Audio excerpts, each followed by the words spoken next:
Hello everyone, Ram ई गुरुकुल में आप सबका स्वागत है। आज हम लोग इंडियन पॉलिटी के टॉपिक में एक संघ एवं राज्य क्षेत्र जो संविधान का भाग एक है उससे रिलेटेड डिस्कस करेंगे। इस क्लास में हम लोग इस भाग से रिलेटेड जो इंपॉर्टेंट पीवाईक्यूज है, जो प्रीवियस ईयर्स एग्जाम में आए हुए क्वेश्चन है, उसके बारे में डिस्कस करेंगे। तो चलिए शुरुआत करते हैं फर्स्ट क्वेश्चन से। देखिए, संघ और राज्य क्षेत्र के बारे में जो फर्स्ट क्वेश्चन है वो है कि संविधान में हमारे राष्ट्र का उल्लेख किन किन नामों से किया गया है। मतलब जो संविधान में भारत देश का जो है उसे किस किस नाम से जाना गया है, संविधान में किस किस नाम से उल्लेख है, उसके बारे में पूछा है। तो ये आपके RS प्री 2003 में पूछा गया था। अब इसके बारे में अपन बात करें कि कौन कौन से नाम है। ऑप्शन से भारत तथा इंडिया, केवल भारत, हिंदुस्तान तथा इंडिया, भारत, हिंदुस्तान और इंडिया। तो देखिए, भारत के संविधान में केवल दो ही नाम है, भारत और इंडिया। तो इनका उल्लेख संघ एवं राज्य क्षेत्र जो संविधान का भाग एक है उसमें है।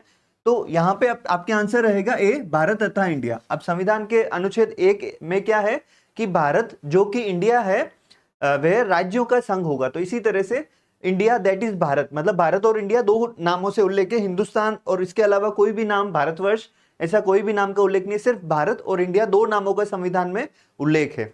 तो आगे अपन नेक्स्ट क्वेश्चन के बारे में बात करें तो नेक्स्ट क्वेश्चन है आपके, भारत संविधान के प्रथम अनुच्छेद के अनुसार भारत है। तो इसमें ऑप्शन से देखिए, राज्यों का समूह, राज्यों का फेडरेशन, राज्यों का कन्फेडरेशन और राज्यों का यूनियन। तो देखिए, यहाँ पे थोड़ा कंफ्यूज करने के लिए इंग्लिश टर्म्स भी यूज किए हैं और हिंदी टर्म्स भी यूज किए हैं। तो यहाँ पे देखिए, जो भारत के संविधान का अनुच्छेद 1 है उसके बारे में है कि भारत जो कि इंडिया है वह राज्यों का एक संघ होगा।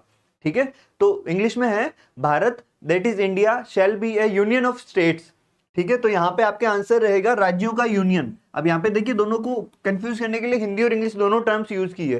तो यूनियन ऑफ स्टेट्स या राज्यों का संघ, ये अनुच्छेद 1 में इसका उल्लेख है। तो यहाँ पे ये चीज ध्यान रखना है अपने को कि भारत को अनुच्छेद 1 में क्या कहा गया है, राज्यों का संघ। राज्यों का संघ का मतलब होता है कि जो राज्य है वो भारत के जो केंद्र सरकार है या राज्य, भारतवर्ष, भारत देश है, उसका भाग है और वे अपनी मर्जी से अलग नहीं हो सकते। राज्यों का संघ का मतलब है अपनी मर्जी से अलग नहीं हो सकते। जिस तरह से यूनाइटेड स्टेट्स ऑफ अमेरिका में राज्यों को ज्यादा पावर है, उसी तरह से भारत में जो है राज्यों को सीमित पावर है। जो केंद्रीय शासन है, मतलब संघीय शासन व्यवस्था है। तो यहाँ पे ये चीज ध्यान रखना कि राज्यों का संघ है, ये इसका उल्लेख है अनुच्छेद 1 में। आगे अपन बात करें नेक्स्ट क्वेश्चन की। तो नेक्स्ट क्वेश्चन है आपके, संविधान के निम्नलिखित में से किस प्रावधान के अंतर्गत भारतीय संसद को नया राज्य बनाने का अधिकार है। तो यहाँ पे देखिए कि नया राज्य किस अनुच्छेद के तहत बनाया जा सकता है उसके बारे में बात करें तो अनुच्छेद 1, 2, 3 और 4। तो देखिए, जो नया राज्य बनाने का अधिकार है वो है अनुच्छेद 3 के तहत। यहाँ पे अपने को ये चीज ध्यान रखना है कि अगर किसी नए राज्य का गठन करना हो, भारत के क्षेत्र में ही किसी नए राज्य का गठन करना हो, किसी राज्य का नाम परिवर्तन करना हो, या किसी राज्य का क्षेत्रफल या भूभाग परिवर्तित करना हो। मतलब भूभाग परिवर्तित करने का मतलब है कि भाई जैसे किसी राज्य से 5 जिले दूसरे राज्य में शिफ्ट करना, या इस तरह का अगर कोई भी प्रोविजन है तो उसका उल्लेख जो है वो अनुच्छेद 3 में रहेगा आपके। तो यहाँ पे ये चीज ध्यान रखना, अनुच्छेद 3 में 3 पॉइंट्स रहेंगे। एक तो नए राज्य का गठन, भारतीय क्षेत्र में ही नए राज्य का गठन, या इसके अलावा जो है आपके राज्य का नाम परिवर्तन या किसी राज्य का जो है क्षेत्रफल या भूभाग परिवर्तन करना हो तो वो अनुच्छेद 3 के तहत किया जा सकता है। इसका उल्लेख संविधान के भाग 1 में है। आगे अपन नेक्स्ट क्वेश्चन के बारे में बात करें तो नेक्स्ट क्वेश्चन आपके, नए राज्य के गठन की शक्ति निहित है।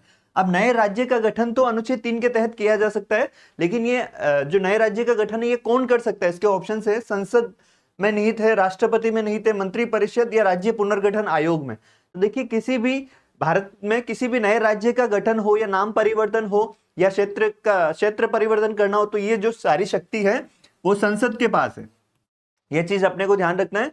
संसद में कानून द्वारा इसका नए राज्य का गठन किया जा सकता है। तो यहाँ पे इस तरह से ध्यान रखना है कि नए राज्य के गठन की शक्ति संसद में है और नए राज्य का गठन किस अनुच्छेद के तहत किया जा सकता है, तो अनुच्छेद 3 के तहत किया जा सकता है। आगे अपन बात करें नेक्स्ट क्वेश्चन की।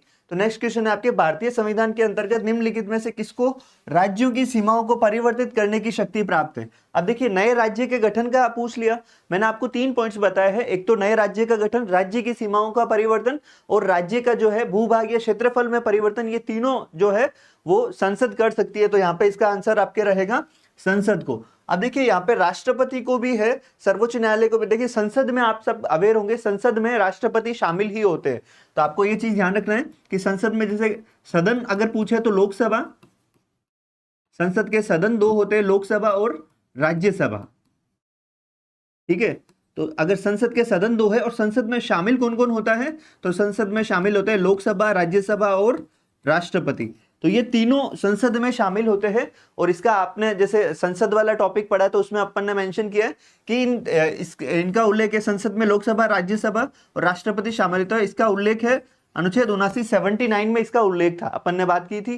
तो यहाँ पे ये चीज ध्यान रखना है कि संसद में जो है किसी राज्य की सीमाओं को परिवर्तित करने की शक्ति संसद में निहित है, संसद को प्राप्त है, संसद कानून द्वारा ऐसा कर सकती है। आगे अपन नेक्स्ट क्वेश्चन के बारे में बात करें तो देखिए नेक्स्ट क्वेश्चन है, ये आपके यूपीपीसीएस एग्जाम में पूछा गया है। अब नए राज्यों के निर्माण के बारे में कौन सा कथन सही नहीं है, यह पूछा है। तो देखिए संसद विधि द्वारा एक नए राज्य का निर्माण कर सकती है, ये तो सही है। ठीक है, इस प्रकार की विधि में संविधान की पहली अनुसूची और चौथी अनुसूची में संशोधन का प्रावधान होगा, यह भी सही है। इस प्रकार की विधि को अनुच्छेद 368 के प्रयोजनों के तहत संविधान का संशोधन समझा जाएगा, ये स्टेटमेंट गलत है। और अगर अपन इसके बाद में और बात करें, इस प्रयोजन के लिए विधेयक संसद में तब तक प्रतिस्थापित नहीं किया जा सकता तब जब तक उसे उस राज्य के विधानमंडल को निर्दिष्ट नहीं किया गया है जिसके क्षेत्र या सीमाओं का नाम इस पर प्रभाव पड़ता है। अभी कि इसका जो सार मैं आपको बताऊं, स्टेटमेंट सही है। इसका सार है कि जो अगर नए राज्य का गठन करना है तो जिस राज्य के द्वारा जिस राज्य से गठन किया जाएगा, जैसे उत्तर प्रदेश में नए राज्य का गठन करना है तो राष्ट्रपति इस बिल को एक बार उत्तर प्रदेश विधानमंडल को भेजेगा, वहां उसमें उस विधानमंडल में रखा जाएगा। उसकी सिफारिश मानना नहीं मानना ये जरूरी नहीं है, लेकिन विधानमंडल को भेजा जरूर जाएगा। तो यहाँ पे ये स्टेटमेंट भी सही है। तो अगर कौन सा कथन सही नहीं है तो ये यहाँ पे आपके तीसरा कथन सही नहीं होगा। अब तीसरा कथन क्यों सही नहीं है, देखिए अनुच्छेद 368 का जो प्रोविजन है वो है आपके संविधान संशोधन से रिलेटेड, मतलब संविधान संशोधन करना पड़ेगा। ये कह रहा है कि भाई नए राज्य के लिए संविधान का संशोधन करना पड़ेगा। तो देखिए नए राज्य का गठन करने के लिए संविधान संशोधन करने की जरूरत नहीं है। नए राज्य का गठन करना हो या किसी राज्य का नाम परिवर्तित करना हो, जैसे केरल का नाम केरलम करना हो या पश्चिम बंगाल का नाम सिर्फ बंगाल करना हो, तो इस तरह के जो नए राज्य का परिवर्तन, नए राज्य का गठन, नाम परिवर्तन या भूभाग में परिवर्तन, इसके लिए संविधान संशोधन की कोई जरूरत नहीं होती। यहाँ सिर्फ एक कानून के द्वारा बन सकता है। जैसे दोनों सदनों से विधेयक बिल पारित हो गया, उसके बाद अगर राष्ट्रपति हस्ताक्षर कर दे तो वह नए राज्य का गठन हो जाता है। तो यहाँ पे ये संविधान संशोधन की आवश्यकता नहीं होती, इसीलिए इसका आंसर रहेगा आपके सी। आगे अपन नेक्स्ट क्वेश्चन के बारे में बात करें तो नेक्स्ट क्वेश्चन है आपके, भारत में नया राज्य सृजित करने वाले विधेयक को पारित होना अनिवार्य है। संसद में साधारण बहुमत तथा कम से कम 2/3 राज्यों के अनुसमर्थन द्वारा। दूसरा है संसद में साधारण बहुमत द्वारा, संसद में 2/3 बहुमत तथा कम से कम 2/3 राज्यों के अनुसमर्थन द्वारा, या उपरोक्त में से कोई नहीं। तो अभी अपन ने बात की कि नया राज्य का गठन करना हो किसी भी तरह का, जैसे अगर अगर आपको राज्य का नाम परिवर्तित करना है, भूभाग परिवर्तन करना है, तो साधारण बहुमत मतलब सिर्फ कानून द्वारा, साधारण बहुमत द्वारा नए राज्य का गठन हो सकता है। इसके लिए संविधान संशोधन की भी जरूरत नहीं होती और विशेष बहुमत की भी जरूरत नहीं होती, क्योंकि विशेष बहुमत जो है संविधान संशोधन के लिए आवश्यक होता है। संविधान संशोधन आपको जानकारी के लिए बता दें कि 3 तरह से हो सकते हैं, साधारण कानून द्वारा, इसके अलावा जो है विशेष बहुमत द्वारा, और एक है आपके विशेष बहुमत और आधे से अधिक राज्यों की सहमति द्वारा। तो यहाँ पे एक चीज ध्यान रखना है, यहाँ पे संविधान संशोधन की भी जरूरत नहीं है। नए राज्य का गठन सिर्फ साधारण बहुमत, जिस तरह से कानून बनता है उसी तरह से नए राज्य का गठन भी किया जा सकता है। आगे अपन नेक्स्ट क्वेश्चन के बारे में बात करें तो आपके नेक्स्ट क्वेश्चन है, ये आपके देखिए यूपीपीसीएस एग्जाम में पूछा गया था। आगे इसमें कथन कारण से रिलेटेड है। अब देखिए यहाँ पे क्वेश्चन क्या है, भारत संघ नहीं है, ठीक है, एक तो ये चीज है। दूसरा है किसी भी राज्य का क्षेत्र, सीमा, नाम उसकी सहमति के बिना भी परिवर्तित करने की शक्ति संघीय संसद को प्राप्त है। तो देखिए पहली चीज है कि भारत संघ नहीं है, तो ये गलत है। भारत राज्यों का संघ है, तो यूनियन ऑफ स्टेट्स, ये अनुच्छेद 1 में है। इसके अलावा दूसरा कथन जो है किसी भी राज्य का क्षेत्र, नाम, सीमा परिवर्तन उसकी सहमति के बिना भी परिवर्तित किया जा सकता है, बिल्कुल किया जा सकता है। देखिए यहाँ पे आपको सिंपल बात बताऊं कि अगर किसी, जैसे मैं आपको एक एग्जांपल के थ्रू बात करते हैं अपन कि उत्तर प्रदेश में नए राज्य का गठन करना है, जैसे पूर्वांचल राज्य का गठन करना है, तो इसकी प्रोसेस क्या होती है। इसकी प्रोसेस है कि सबसे पहले केंद्र सरकार एक ड्राफ्ट बनाएगी, बिल बनाएगी, इस बिल को राष्ट्रपति जो है ये उस राज्य को भी भेजेंगे, संबंधित राज्य। अगर पूर्वांचल बनाना है तो उत्तर प्रदेश विधानमंडल में वह रखा जाएगा। अगर वे पारित करे या नहीं पारित करे ये डिपेंड, इसकी मर्जी, अनुमति दे या नहीं दे इसमें कोई फर्क नहीं पड़ता। राष्ट्रपति बिल को भेजते, अगर सिफारिश नहीं हो, अगर राज्य सहमत नहीं हो तो भी वह नए राज्य का गठन संसद के द्वारा किया जा सकता है। अब संसद के द्वारा कैसे किया जा सकता है? संसद के दोनों सदनों से वह नए राज्य के गठन का बिल पारित होगा, उसके बाद राज्यपाल के हस्ताक्षर करते ही वह नया राज्य बन जाएगा। तो यहाँ पे देखिए कारण एकदम सही है कि नए राज्य का जो है सीमा नाम उसकी सहमति के बिना भी परिवर्तित किया जा सकता है। तो यहाँ पे ये पहला कथन गलत है, कारण सही है। तो यहाँ पे देखिए आपके डी आंसर रहेगा, ए गलत है किंतु आर सही है, रीजन सही है, अजम्पशन कथन गलत है। तो ये चीज ध्यान रखना है, कथन कारण से रिलेटेड भी क्वेश्चंस आ सकते हैं। यहाँ पे अपन जो देखिए जो क्वेश्चंस डिस्कस कर रहे हैं पीवाईक्यूज, ये आपके स्टेट पीसीएस लेवल तक के क्वेश्चंस आते हैं, इसमें अपन यूपीएससी के क्वेश्चंस भी शामिल किए हैं। तो आपके इसके जो अधीनस्थ सेवा बोर्ड के भी अगर एग्जाम्स होते तो उसके लिए भी बहुत इजी रहेंगे आपके लिए। इसमें सारे क्वेश्चंस का एनालिसिस किया गया इस टॉपिक से रिलेटेड। तो आगे अपन नेक्स्ट क्वेश्चन के बारे में बात करें तो नेक्स्ट क्वेश्चन है आपके, राज्य पुनर्गठन आयोग ने 1 नवंबर 1956 को कितने राज्य और कितने संघ राज्य बनाए, मतलब केंद्र शासित प्रदेश के बनाया गया। तो यहाँ पे देखिए 14 राज्य एवं 6 संघ राज्य, 17 राज्य एवं 6 संघ राज्य, 14 राज्य एवं 8 संघ राज्य, 17 राज्य एवं 8 संघ राज्य। तो देखिए 1 नवंबर 1956 के टाइम में भारत में जो है 14 राज्य और 6 संघ राज्य या केंद्र शासित प्रदेश थे। जब 1 नवंबर राज्य पुनर्गठन आयोग की सिफारिश के बाद जब पुनर्गठन किया गया राज्यों का, तो यहाँ पे 14 राज्य और 6 संघ राज्य थे। जबकि अभी अगर वर्तमान में अगर अपन बात करें तो वर्तमान में भारत में 28 राज्य हैं और 8 केंद्र शासित प्रदेश है। आगे अपन नेक्स्ट क्वेश्चन के बारे में बात करें तो देखिए नेक्स्ट क्वेश्चन, निम्नलिखित में से कौन एक नए राज्यों के निर्माण के लिए संवैधानिक उपबंध नहीं है, मतलब नए राज्यों के बारे में कौन सा संवैधानिक उपबंध नहीं है। तो किसी राज्य का क्षेत्र बढ़ाकर, किसी राज्य का क्षेत्र घटाकर, किसी राज्य का नाम परिवर्तन कर, या एक राज्य संघ राज्य क्षेत्र शामिल कर सकेगा। तो यहाँ पे देखिए राज्यों के निर्माण के लिए जो संवैधानिक उपबंध नहीं है उसमें आपका आंसर रहेगा डी। मतलब क्या है, ये डी क्या कह रहा है कि एक राज्य जो है वह केंद्र शासित प्रदेश को शामिल कर सकेगा। अपन बात कर रहे हैं कि भाई जैसे अगर किसी राज्य का नाम परिवर्तन करना हो, भूभाग परिवर्तन करना हो, नए राज्य का गठन है, तो ये शक्ति केवल और केवल संसद के पास है। तो यहाँ पे ये चीज ध्यान रखना है कि राज्यों को कोई अधिकार नहीं है। तो यहाँ पे ये जो स्टेटमेंट कह रहा है कि राज्य संघ राज्य क्षेत्र, मतलब एक राज्य जो स्टेट है वो केंद्र शासित प्रदेश को शामिल कर सकेगा, तो ऐसा कोई प्रोविजन है नहीं। जबकि संसद क्या कर सकती है, किसी राज्य का क्षेत्र बढ़ा सकती है, किसी राज्य का क्षेत्र कम कर सकती है, किसी राज्य का नाम परिवर्तन भी कर सकती है और नए राज्य का गठन भी कर सकती है। तो ये जो सारे अधिकार है संघ राज्य क्षेत्र जो भाग 1 है, इसमें जो सारे अधिकार है वो एक तो चीज यहाँ ध्यान रखना है कि संसद के पास है, और दूसरा जो नए राज्य का इन सब का नाम परिवर्तन करना, गठन करना या आपके भूभाग बदलना, तो ये सारी चीजें आपके साधारण कानून से बन सकती है। इसके लिए संविधान संशोधन की कोई आवश्यकता नहीं है। तो ये चीज आपके 4 आर्टिकल्स रहेंगे, इसमें इंपॉर्टेंट रहेगा आपके। आगे अपन नेक्स्ट क्वेश्चन के बारे में बात करें तो नेक्स्ट क्वेश्चन है, निम्नलिखित में से कौन सा संविधान के अनुच्छेद 3 के तहत संसद के एक कानून द्वारा संभव नहीं है। ठीक है, तो अनुच्छेद 3 के बारे में अपन ने बात की, तो इसमें कौन सा जो विकल्प है वो इसमें शामिल नहीं है। तो देखिए नए राज्यों का गठन ये शामिल है, राज्यों के क्षेत्रों में परिवर्तन ये भी शामिल है, राज्यों की सीमाओं में परिवर्तन ये भी शामिल है, और नए राज्यों का प्रवेश तो ये शामिल नहीं है। देखिए नए राज्यों का प्रवेश से रिलेटेड जो प्रोविजन है वो आपके है अनुच्छेद 2 में।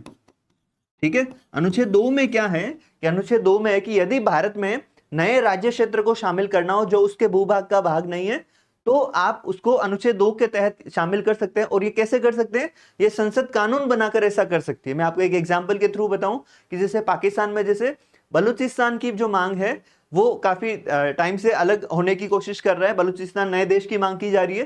तो अपन एग्जाम्पल के रूप में मैं आपको बताऊं कि अगर बलूचिस्तान को भारत का राज्य बनाया जाता है, तो भारत का राज्य बलूचिस्तान भारत का तो भाग नहीं है, पाकिस्तान का भाग है। तो मान लीजिए कि भाई बलूचिस्तान नया क्षेत्र है, तो नए क्षेत्र को भारत का भाग बनाने के लिए कौन से अनुच्छेद के तहत प्रावधान किया गया है, तो वो अनुच्छेद रहेगा आपके अनुच्छेद 2। तो यहाँ पे ये चीज ध्यान रखनी है कि नए राज्य का गठन, राज्य क्षेत्रों में परिवर्तन और राज्य की सीमाओं में परिवर्तन, ये जो प्रोविजन है ये आपके अनुच्छेद 3 के तहत है। जबकि नए राज्यों का गठन जो है ये आपके अनुच्छेद 2 के तहत किया जाता है। नए राज्य क्षेत्रों को भारत में शामिल जो है ये आपके अनुच्छेद 2 के तहत किया जाता है। तो इस तरह से आपको ध्यान रखना है, 4 आर्टिकल्स आपको ध्यान रखना है। मैं आपको क्विक रिवाइज भी करवा दूंगा, क्वेश्चंस के बाद। तो ये नए नेक्स्ट क्वेश्चन अपन बात करें तो ये है कि निम्नलिखित कूट की सहायता से बताए कि इनमें से कौन से कथन सही है, कौन से स्टेटमेंट सही है कथन कारण गए।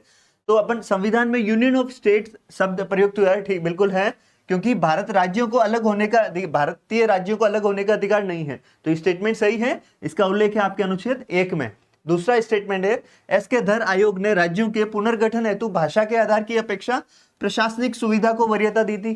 यह भी स्टेटमेंट सही है कि धर आयोग ने भाषा के आधार पर राज्यों को गठन करने का प्रस्ताव नहीं दिया। उन्होंने कहा कि इसमें प्रशासनिक जो है सुविधा के अनुसार राज्यों का गठन होना चाहिए। इसके अलावा पंडित नेहरू, सरदार पटेल, पटाभी सीतारामैया जेवीपी समिति जो राज्यों भाषा के आधार पर राज्यों के लिए गठित की गई थी, तो उसकी अध्यक्षता में कांग्रेस कमेटी राज्यों के पुनर्गठन में भाषाई आधार के पक्ष में नहीं थी। तो देखिए ये भी स्टेटमेंट गलत है। कोई भी जो इन एस के धर आयोग या जेवीपी समिति जो है, ये दोनों भाषा के आधार पर नए राज्यों के गठन के पक्ष में नहीं थी। इनका कहना था कि प्रशासनिक सुविधा मतलब प्रशासन की दृष्टि से आप राज्यों का, नए राज्यों का गठन कीजिए। तो ये जो क्वेश्चन है, अगर आपके अपन इसमें बात करेंगे तो तीनों स्टेटमेंट सही है, तो इसका आपके आंसर रहेगा सभी तीनों स्टेटमेंट आपके इसमें सही रहेंगे। तो ये चीज ध्यान रखना है कि भाषा के आधार पर जेवीपी समिति, जो जवाहरलाल नेहरू, वल्लभ भाई पटेल और पटाभी, इसको जेवीपी समिति भी कहा जाता है। तो जेवीपी समिति और धर आयोग भाषा के आधार पर नए राज्यों का गठन के पक्ष में नहीं थे। तो इस तरह के स्टेटमेंट बेस्ड भी क्वेश्चंस आपके आ सकते हैं। आगे अपन बात करें नेक्स्ट क्वेश्चन की, तो नेक्स्ट क्वेश्चन है आपके, भारतीय संघात्मक व्यवस्था के संदर्भ में निम्नलिखित में से कौन सा कथन सही है, कौन सा कथन सही है पूछा है। तो यहाँ पे अपन बात करें, भारतीय संविधान के अंतर्गत राज्यों को संघ से अलग होने का अधिकार नहीं है। ये बिल्कुल सही है कि राज्य संघ से अलग मतलब केंद्र से अलग नहीं हो सकते। अलग होने की मात्र वकालत करने पर अभिव्यक्ति की स्वतंत्रता मिलेगी। देखिए अलग होने की मात्र वकालत करने पर अभिव्यक्ति की स्वतंत्रता नहीं मिलेगी। तो यहाँ पे एक चीज ध्यान रखना, ये स्टेटमेंट गलत है। अपने को ये चीज ध्यान रखना है। यहाँ पे अपन बात करें, देखिए अमृतपाल सिंह इसका सबसे लेटेस्ट एग्जांपल है। अपन भारत के बारे में बात करें तो अमृतपाल सिंह जो है वो सिख, पंजाब में जो है सिख अलगाववाद को बढ़ावा दे रहा था। तो वहां पे उसको एक लिमिट तक उसने बोला, लेकिन अगर केंद्र सरकार को या राज्य सरकार को ये लग गया कि ये राज्यों को अलग करने के लिए डिमांड कर रहा है, लोगों को भड़का रहा है, तो उसे हिरासत में लेकर जेल भेज दिया गया। तो यहाँ पे ये चीज ध्यान रखना है कि अलग होने की मात्र वकालत करने पर अभिव्यक्ति की स्वतंत्रता नहीं मिलेगी। मतलब अगर कोई भी व्यक्ति भारत देश में, जैसे कोई भी व्यक्ति अगर किसी राज्य को या क्षेत्र को देश से अलग करने की साजिश करता है या प्लानिंग करता है या बात करता है, तो उसके खिलाफ एक्शन लिया जाएगा। उसको अभिव्यक्ति की स्वतंत्रता के आधार पर नहीं छोड़ा जाएगा। यहाँ पे देखिए अमृतपाल सिंह के बारे में बात की अपन, एक बार एक और व्यक्ति के बारे में बात करें, शर्जिल इमाम। देखिए शर्जिल इमाम वे व्यक्ति था जिसने एक बार सीएए के आंदोलन के दौरान ये कहा था कि भाई हम जो है पूर्वोत्तर राज्यों को भारत से अलग कर देंगे, चिकन नेक से हम भारत से पूर्वोत्तर राज्यों को काट देंगे।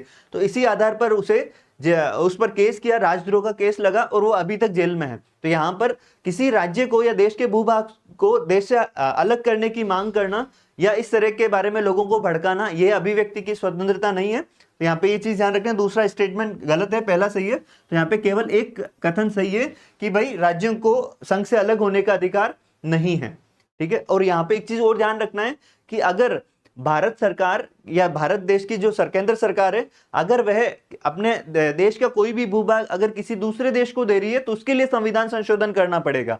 ये देखिए दो एग्जाम्पल के थ्रू मैं आपको बताऊं। एक तो बेरूबाड़ी वाद हुआ था 1960 में।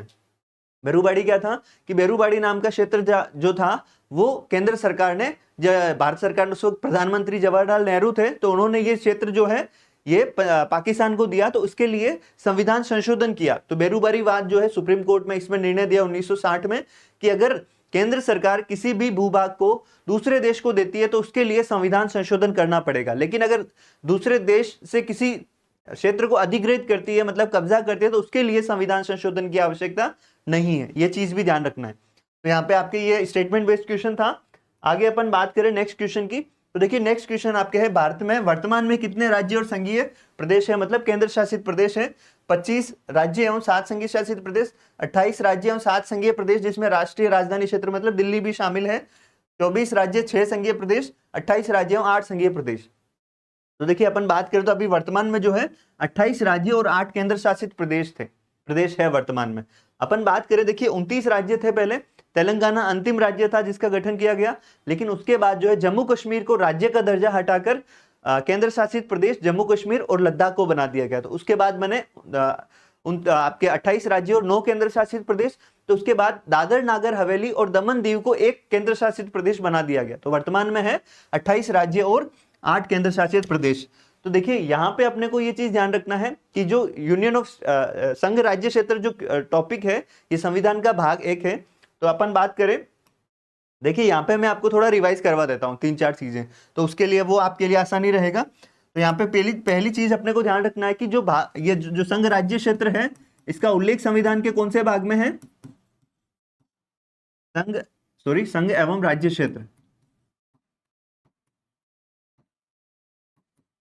इसका उल्लेख अपने को पहली चीज तो ये ध्यान रखना, रिवाइज अपन करें तो इसका उल्लेख है संविधान के भाग 1 में, ठीक है, संविधान के भाग 1 में इसका उल्लेख है। और इससे संबंधित अगर अनुच्छेद पूछे जाए कि अनुच्छेद कौन कौन से अनुच्छेद है संघ एवं राज्य क्षेत्र से संबंधित, तो संघ एवं राज्य क्षेत्र से संबंधित अनुच्छेद है अनुच्छेद 1 से 4।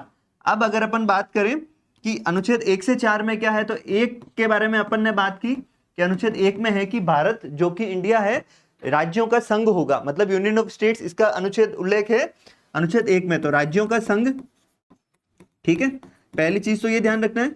दूसरा है आपके अनुच्छेद 2। तो अनुच्छेद 2 में क्या प्रोविजन था, तो मैंने आपको बताया कि भाई अनुच्छेद 2 में ये प्रोविजन था कि अगर किसी नए राज्य क्षेत्र को भारत में शामिल करना हो, जैसे बलूचिस्तान का अपन ने एग्जांपल की बात की, तो नए राज्य क्षेत्र को अगर शामिल करना है, मतलब जो देश का भाग नहीं है या अपन ने अधिकृत किया है नए राज्य क्षेत्र को शामिल करना हो, तो उससे संबंधित प्रावधान जो है उसका उल्लेख है आपके अनुच्छेद 2 में। तो ये चीज ध्यान रखना है कि अगर जैसे बलूचिस्तान को अपन ने अधिकृत किया या तिब्बत क्षेत्र को अगर अपन ने अधिकृत किया, तो उससे संबंधित जो प्रावधान है वो अनुच्छेद 2 में है। इसमें क्या प्रोविजन है, इसमें आपके प्रोविजन है कि इस संदर्भ में नए राज्य क्षेत्र को शामिल करना है तो संसद इस संदर्भ में कानून बनाकर राज्य क्षेत्र को शामिल कर सकती है। तो आगे अपन बात करें नेक्स्ट जो अनुच्छेद की बारे में अगर अपन बात करें, अनुच्छेद है आपके 3, अनुच्छेद 3 क्या है कि इसमें मैंने आपको बताया था नया राज्य बनाना हो, इसमें 3 पॉइंट्स अपन ने बात की थी ना कि भाई नया राज्य बनाना हो या राज्य का नाम परिवर्तन करना हो या राज्य का भूभाग परिवर्तन करना हो, तो उसके लिए जो प्रोविजन है वो अनुच्छेद 3 में है। और एक लास्ट है जो है आर्टिकल है अनुच्छेद 4 आर्टिकल 4। तो उसमें क्या प्रोविजन है, उसमें आपके देखिए आर्टिकल 4 में प्रोविजन है कि इसके तहत जो कानून है उसके लिए संविधान संशोधन की आवश्यकता नहीं होगी, और इस संदर्भ में जो कानून है वो संसद बनाएगी, जो नए राज्यों से संबंधित कानून है वह संसद बनाएगी, और इसके लिए संविधान संशोधन की आवश्यकता नहीं है, साधारण कानून के द्वारा भी ऐसा किया जा सकता है, ठीक है। तो ये चीज अपने को ध्यान रखना है कि इसके लिए संविधान संशोधन की आवश्यकता नहीं है, साधारण कानून द्वारा भी या साधारण बहुमत द्वारा भी ऐसा किया जा सकता है। तो ये आपके संघ एवं राज्य क्षेत्र मतलब जो संविधान का भाग 1 है वो यहाँ पे क्लियर हुआ। अब देखिए इस क्लास में अपन ने क्या सीखा, एक तो चीज की भाई इस तरह जो क्वेश्चन इस टॉपिक से रिलेटेड क्वेश्चन क्या क्या पूछे गए हैं अभी और क्या क्या पूछे जा सकते हैं। इसके अलावा हमने एक क्विक रिवाइज भी किया कि भाई इसमें कौन से भाग में उल्लेख है, भाग 1 में अनुच्छेद कहां से कहां तक 1 से 4 क्या क्या प्रोविजन है। तो इस क्लास के थ्रू आप क्या है कि जैसे एक तो जो टॉपिक को समझ में आएगा ही, इसके अलावा हमने अपने एनालिसिस किया है कि एग्जाम में क्या क्या क्वेश्चंस पूछे जा सकते हैं। तो अगर आपने चैनल को सब्सक्राइब नहीं किया तो सब्सक्राइब करें, लाइक करें, शेयर करें। मिलते हैं नई क्लास में नए टॉपिक के साथ। Thank you everyone.